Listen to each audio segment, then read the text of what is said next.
Every driver who has put in real miles carries two maps in his head. The first one is the exits where you don't shut down for the night. The second one is quieter, and it scares him more.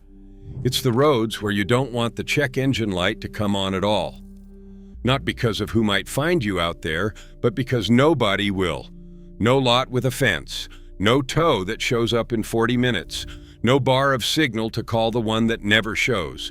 Just you, an engine that quit, and a whole lot of country that doesn't care.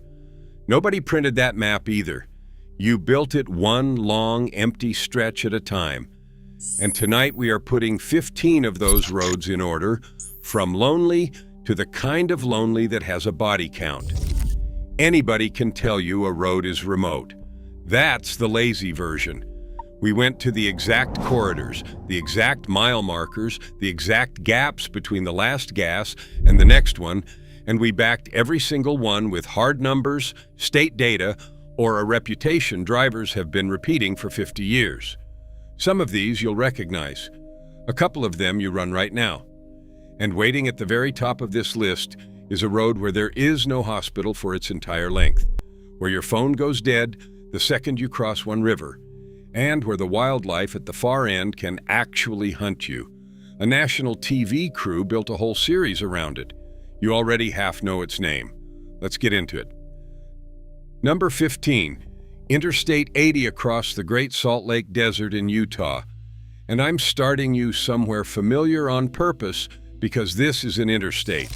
This is the main line. You've run it. West out of Salt Lake City, past the Bonneville Salt Flats, the road goes dead straight and dead empty, and the first thing you notice is that you can see the curvature of the earth on the horizon. That's not poetry.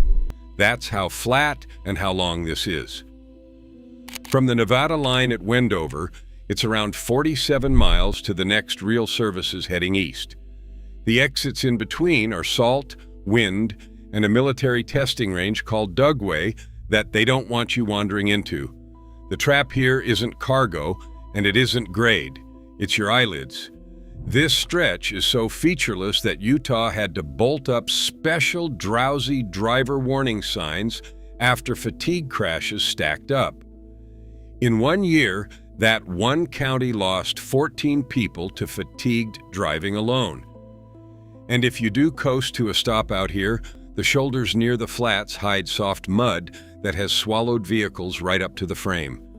The cost on Interstate 80 is the slow hypnosis of nothing at 70 miles an hour, a mile above sea level, with the nearest help a full county away. Fuel in Wendover, crack a window, and do not let those salt flats sing you to sleep. Number 14, U.S. Route 2 across the top of Montana, the road they call the High Line. This is a real freight route, a vital east-west run for trucks paralleling the Canadian border for 666 miles. And it earns its spot because of what sits between the towns, which is close to nothing. The towns themselves are few and far between. Havre, Malta, Glasgow, Wolf Point, and the biggest one out there barely clears 9,000 people. Traffic counts on some stretches run 3,000 to 5,000 vehicles a day, and cell service in the Central High Line is spotty at best. That is the summer version. The winter version is what puts it on the list. This is open plains at high latitude, and when the wind comes across it in January, it picks up loose snow off the fields and turns a clear road into a ground blizzard with zero visibility in minutes. Break down out here in a whiteout in February, and the problem is not the repair. It is the cold, the dark, and the fact that the next set of headlights might be 20 minutes behind you or 2 hours. The High Line is beautiful, and it is patient, and it does not care. Keep your tank up, keep survival gear in the cab from October on, and treat every empty stretch between those grain elevator towns like the ocean it basically is. Number 13, U.S. Highway 93, the Great Basin Highway in eastern Nevada. This is the connector that ties the Las Vegas side of the state up to Ely and Wells, And it's a legitimate corridor, mining freight, fuel, the occasional long hauler cutting the corner. But out past Major's Place, where US 50 splits off, there's a run of roughly 80 miles to the next town with almost nothing on it but sagebrush and mountain ranges hemming you in on both sides. Out here, the old radio tell is still alive. A trucker coming the other way flashes his lights at you, and normally that means a cop ahead. On a road this empty, it might just mean he's glad to see another human being. The cost on 93 is the same as everywhere in the Great Basin. It's the distance between the moment your truck quits and the moment anybody drives by to notice. Top off in Ely. Don't gamble the gauge on the empty stretches, because empty out here is measured in hours, not blocks. Number 12, US Route 287 paired with Wyoming 789, running from Rawlins up to Lander across the Red Desert.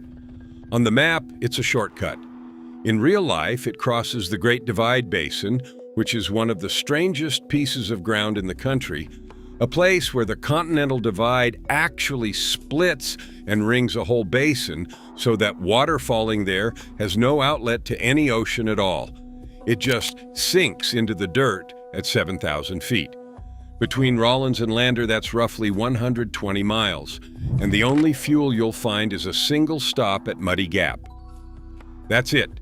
And then there's the wind, which almost never quits, and in winter it does the same trick as the Montana High Line, lifting loose snow into ground blizzards that blind you completely.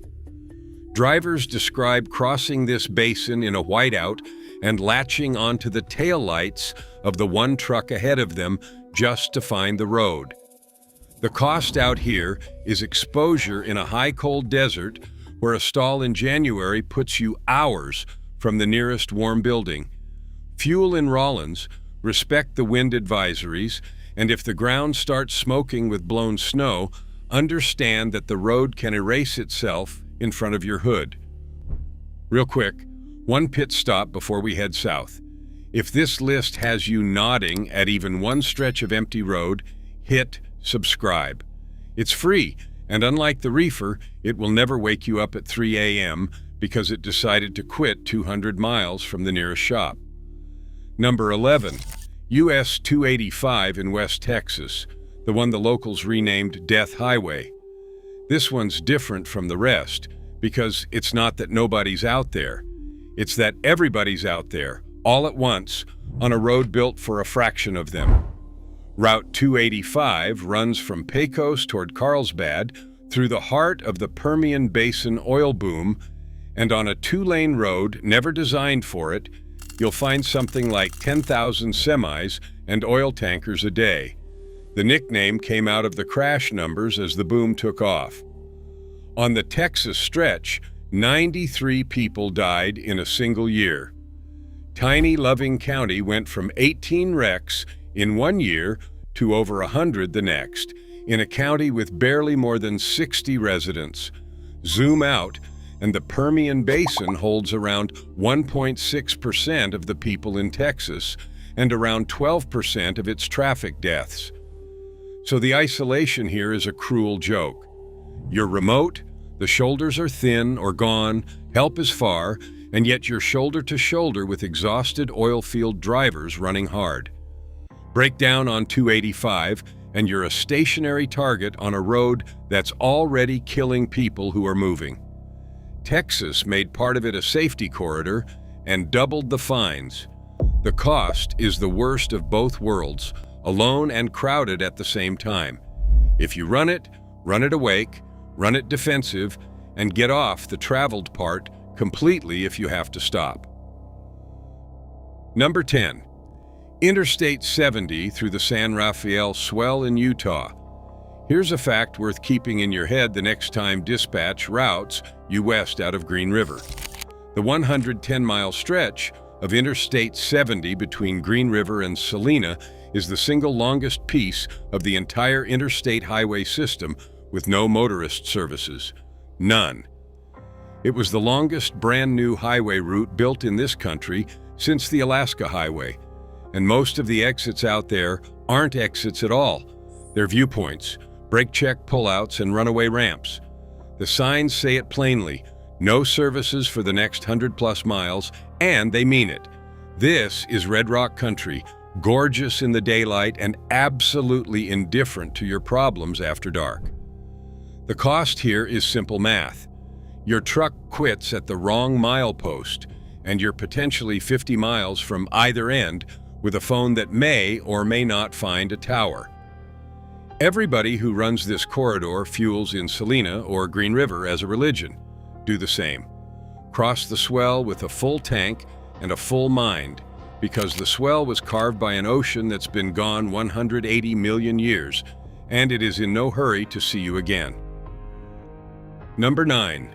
US 50 across the middle of Nevada, the one Life magazine branded the loneliest road in America back in July of 1986. That name was meant as an insult.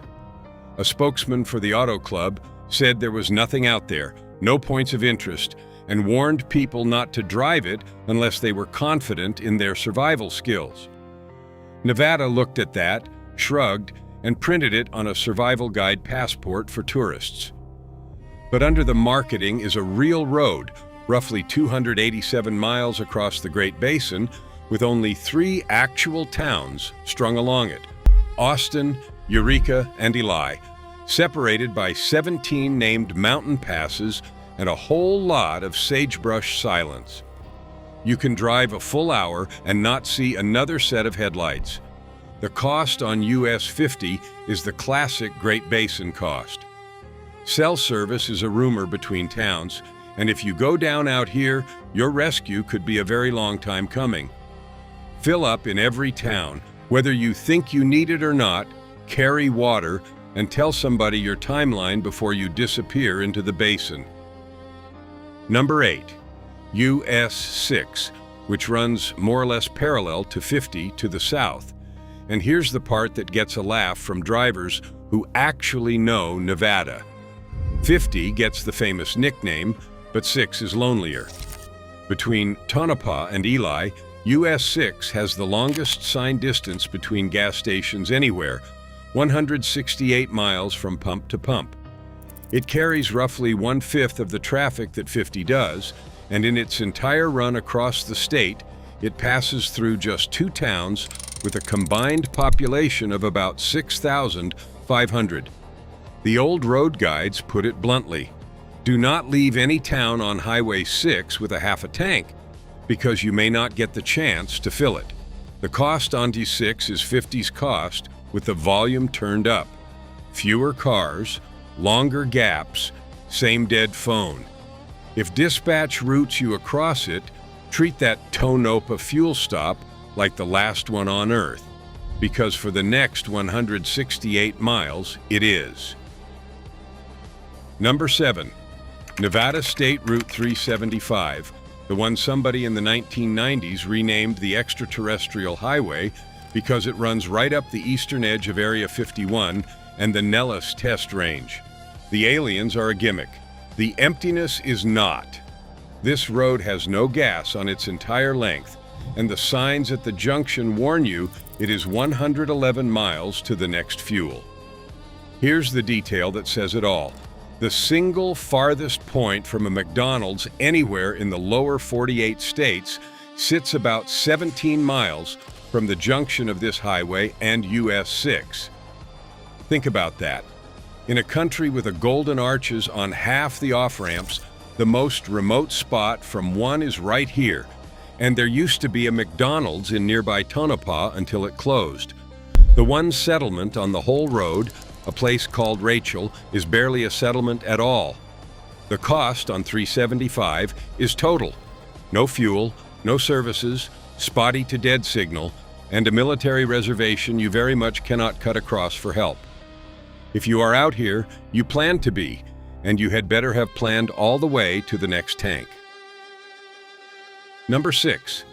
The Golden Road in Maine, and finally we're back to a road built for trucks, because trucks are the whole reason it exists. This is a 96-mile private logging road cutting from Millinocket up to the Quebec border, straight through one of the largest unbroken forests in the eastern United States. Great Northern Paper built it in the early 1970s to haul timber, and the legend says it cost so much they joked it might as well be paved in gold. On the Golden Road, there are no towns, no gas, and no cell service. Most of it is dirt and stone that chews tires with sharp shale, and the kings of this road are the loaded logging rigs, some of them running triple trailers, one of which was famous enough to just be called the Big One. Those trucks weigh 100,000 pounds and more, they can't stop fast, and they can't swerve, and the rule out here is carved in stone. The truck wins, every time. You yield or you lose. The cost on the Golden Road is old-fashioned isolation, with an industrial hazard bolted on top. You break down, you've got no signal, no town, and a dust cloud on the horizon that's about to resolve into 50 tons of hardwood. Keep your headlights on all day, so those rigs see you in the dust. Keep to the side, and never, ever assume the guy in the log truck can stop for you. He can't. Halftime. If any of these roads live on the map you carry in your head, do me a favor and tap that like button. The algorithm treats A like the way a mill treats an on-time load. It acts like it didn't notice, but it remembers, and eventually it pays you back. Now let's get into the ones that actually kill people. Number 5. The Beartooth Highway, U.S. Route 212 on the Montana-Wyoming line.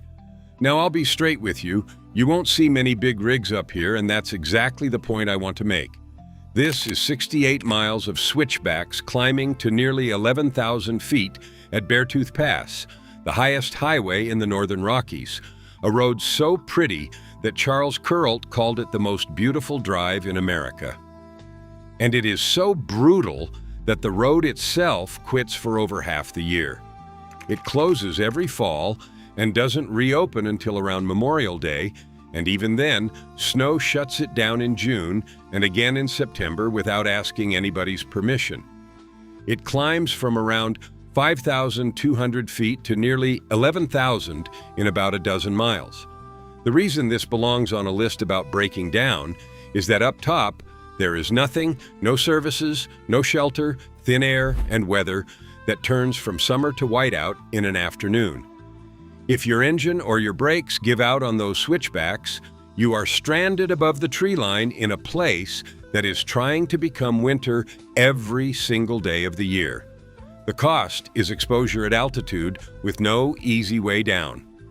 If you ever do take a smaller truck over the Beartooth, go in the narrow window it's open, watch the sky like your life depends on it, and understand that this mountain lets people up as a favor, not a right.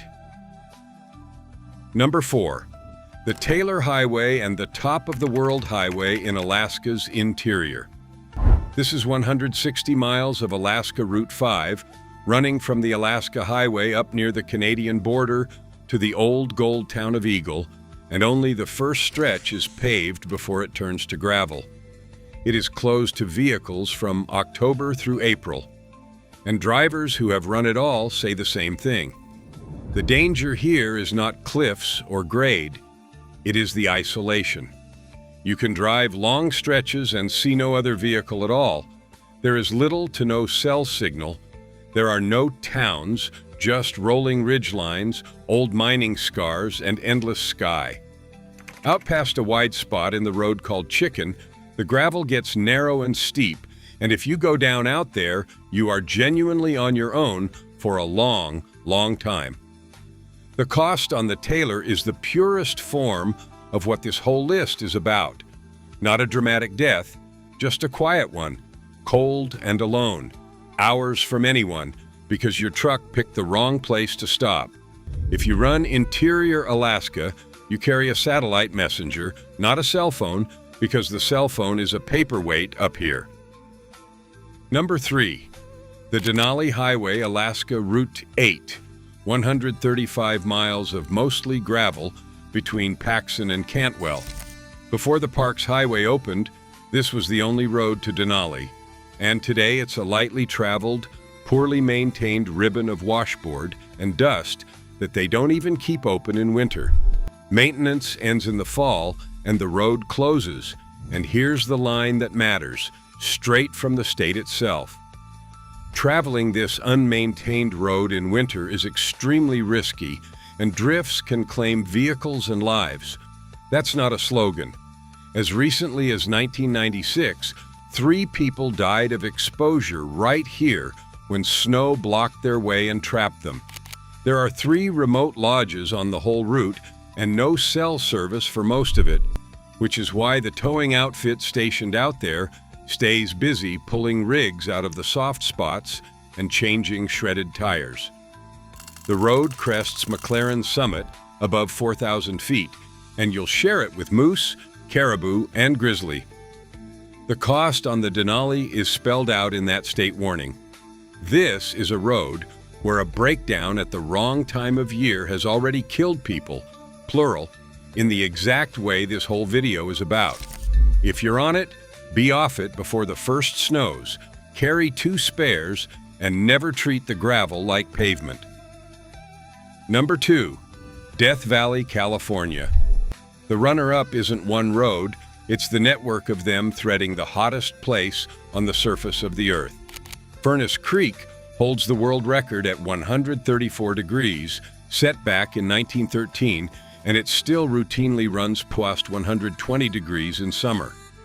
Roads like Badwater drop you to the lowest point in North America, 282 feet below sea level, in country that gets around 2 inches of rain a year. And in most of this park, there is no cell service at all. That combination is what makes a simple breakdown out here a death sentence instead of an inconvenience. The park loses people to the heat almost every summer, and the stories are always the same shape. A man ran out of gas and was found dead. A 65-year-old was found in his car with 2 flat tires and no working air conditioning. A motorcyclist died near Badwater on a day it hit 128 degrees, and the medical helicopters couldn't even come because they can't fly safely over 120 degrees.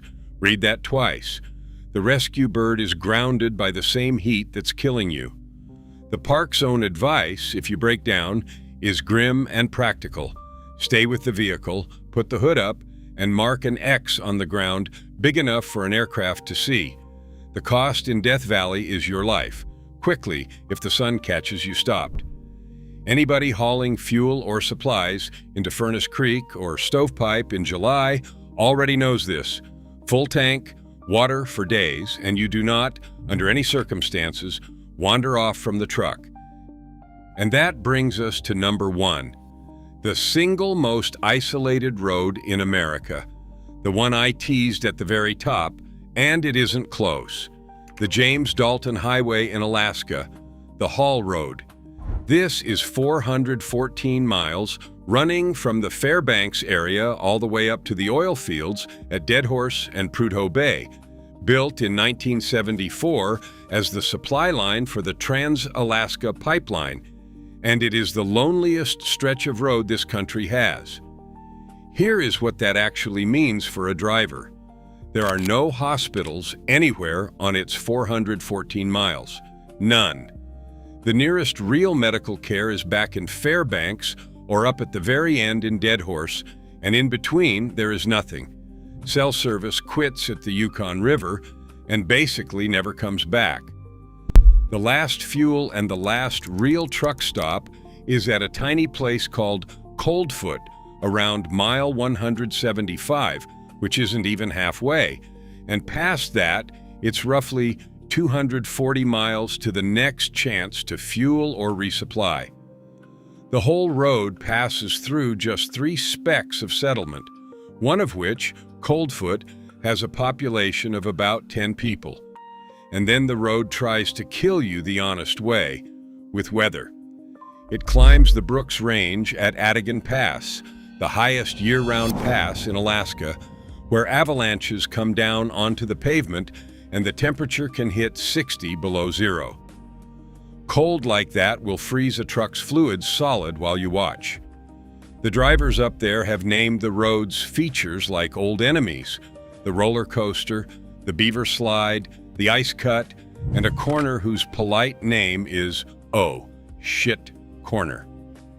Trucks make up something like 85% of the traffic, and they own the road, which is why one of the rules is that you wave at every single vehicle you pass, because the next one might be the one that finds you when you're in trouble. And at the very top, around Deadhorse, polar bears wander the edges of the road.